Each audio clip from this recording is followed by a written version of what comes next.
So, as you are working on assignments for this class, you will want to keep track of your assignments for future reference so you can go back and look at how you have improved and that kind of thing. So, there, since it's online, we're basically limited to online options of organization.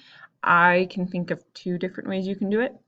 One way is using a folder in Google Classroom. So, as you can see, I have my stuff um, all organized into folders.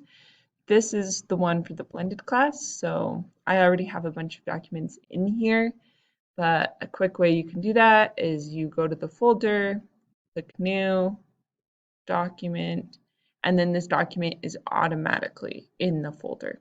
Another thing you can do is if the document isn't already in the folder, for example, I don't think this badge is in the folder yet because I haven't put it there.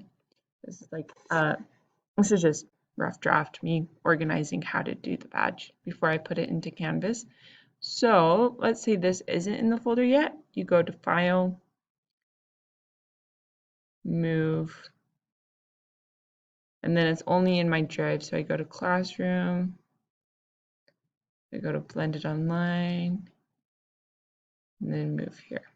So that's one way you can organize it, your stuff. Another way I use as well is I might have like I'm gonna make a new document. I might have a document and I might title it Blended Learning Assignments.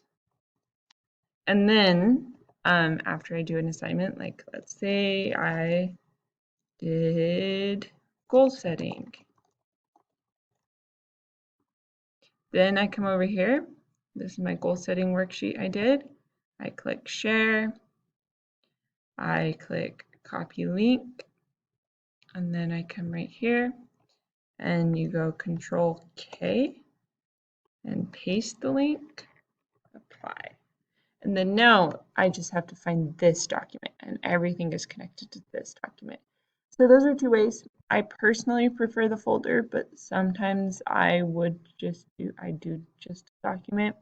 You just need some way that you can go back and find your work. And also you need to be able to find your work and not lose it. That's very important. So just know how you're going to organize your assignments and have fun.